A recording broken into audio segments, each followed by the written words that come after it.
There is a new nanny in the house, but the father kept staring at her. The babysitter changes every day, making different dishes every day. She kept the house clean and tidy. Soon after that, she really became the lady of the house. As time went by, Freddy grew up. Of all the boys in his class, he was the only one who wanted to learn how to cook. He was ridiculed by the other students, but it wasn't long before they all regretted it, because Freddy's cakes was better than any of theirs. That day Freddy brought back some cakes that she had made in cooking class. To her surprise, she got a big compliment from her father. This made Freddy, who had been neglected for a long time. Freddy found a direction to work hard. However, his stepmother was alerted to this. From then on, Freddy would bring home some food from school to his father every week, but every time, stepmother had already gotten to him first, feeding dad to his heart's content. Until one day, Freddy brought home his favorite muffin, and dad said he had already eaten his stepmother's lemon cake and praised it as the best cake he had ever eaten in his life. Freddy was not convinced. He sneaked a bite of his stepmother's cake. The result was instantly frozen. That's the best lemon meringue you've ever tasted.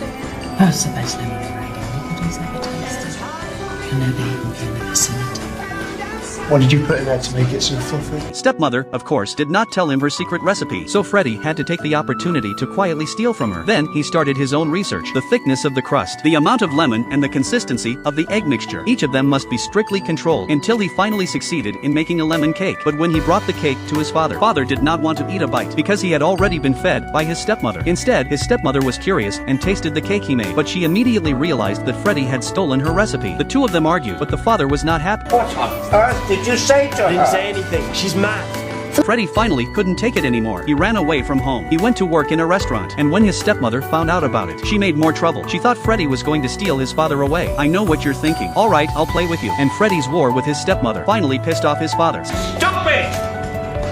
Enough is enough! Enough fighting!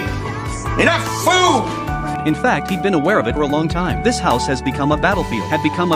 He tried hard to maintain the balance, even if he can't even button up his clothes now, but it was still not what he wanted. Freddy realized the error of his ways. The next day he left home again, because he felt that he was leaving. Maybe he could make the house better. But a few months later, when he returned, father had passed away. Throughout Freddy's life, mother was like the sauce that was never found, an eternal regret, and his father was the burnt cod, an endless wait. After the death of his parents, Freddy moved out of the family home, and officially entered the world of food. After that he became a top chef. The food he makes is popular all over the world.